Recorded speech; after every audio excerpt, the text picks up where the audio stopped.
System पर सवाल। Next. जमानत देना या न देना अपराध की प्रकृति पर तय होता है। पाई।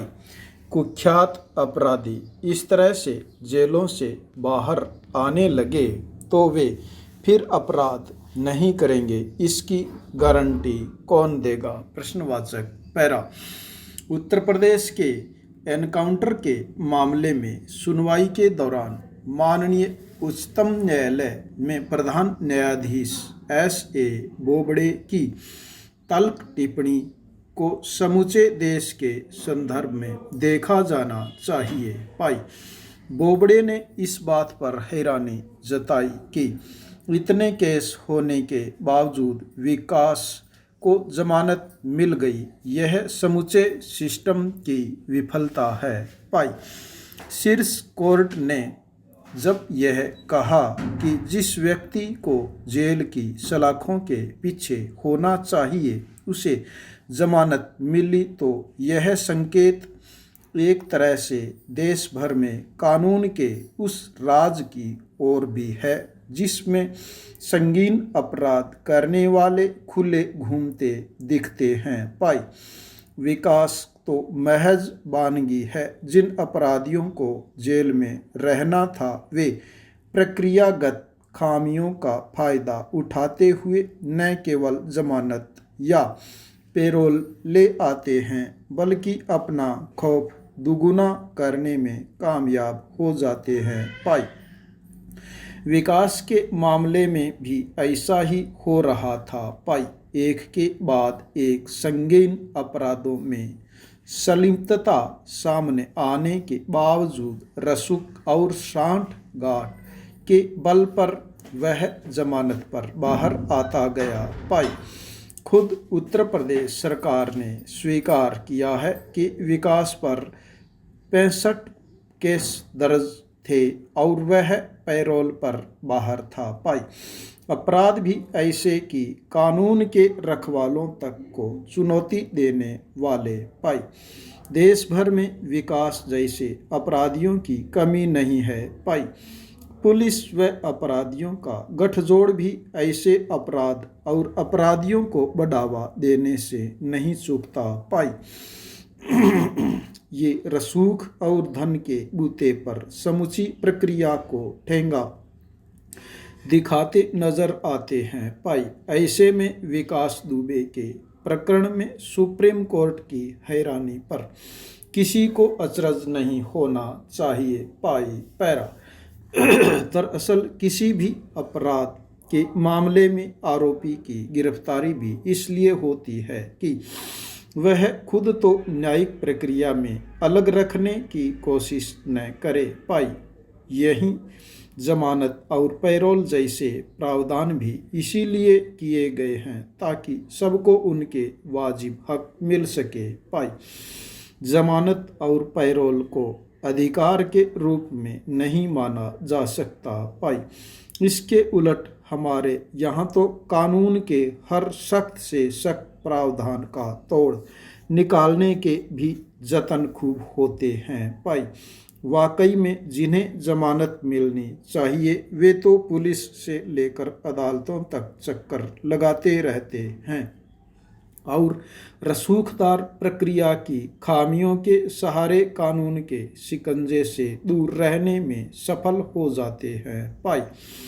विकास भी उत्तर प्रदेश में खौफ का पर्याय बन चुका था। पाई। उसके राजनीतिक रसूखात भी जग जाहिर थे। पाई। कोई अपराधी संगीन अपराध करने के बावजूद आसानी से जमानत पर क्यों बाहर आने में सफल हो जाता है, इन कारणों पर भी निगाह डालना जरूरी है। पाई। कई मर्तबा तो पुलिस भी अपराधी के खिलाफ समुचित तथ्य होने के बावजूद जानबूझकर इन्हें अदालत से छिपाने का प्रयास करती है। पाई।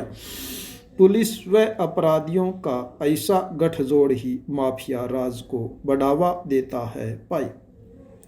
जमानत देना या न देना अपराध की प्रकृति पर तय होता है। पाई। कुख्यात अपराधी इस तरह से जेलों से बाहर आने लगे तो वे फिर अपराध नहीं करेंगे, इसकी गारंटी कौन देगा भाई।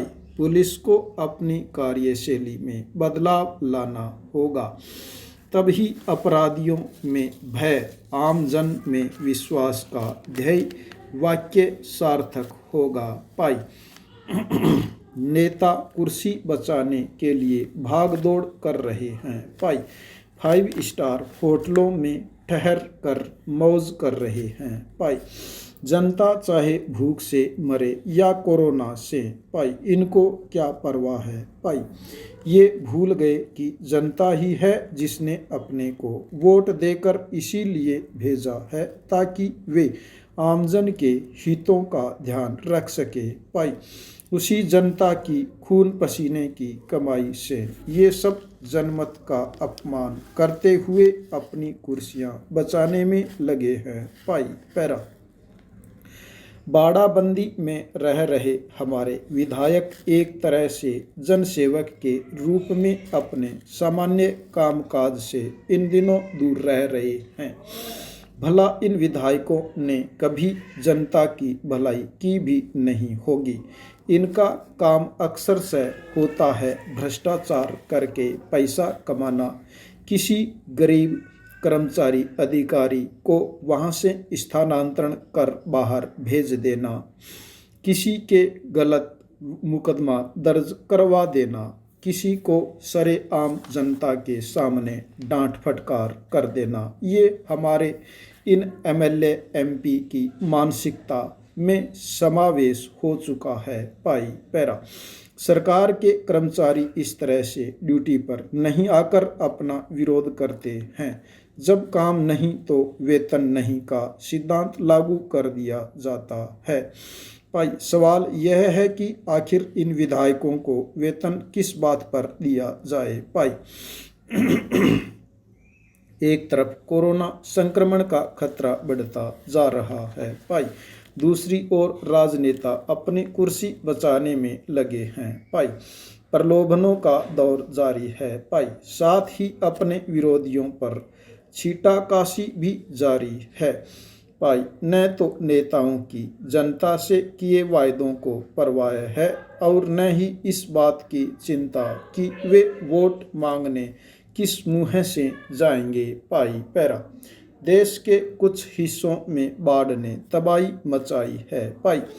प्राकृतिक आपदा यूँ तो कह रही है, लेकिन तबाही कम करने के इंतज़ाम तो किए ही जा सकते हैं भाई। इसके लिए हमें आपदा प्रबंधन की ओर ध्यान देना होगा भाई। अंधाधुंध विकास के नाम पर प्रकृति से हो रहे खिलवाड़ को भी रोकना होगा भाई। इसके लिए दूरगामी योजना बनाने की ज़रूरत है भाई। ऐसे आपदा में कोई भी अपना काम नहीं कर रहा है भाई।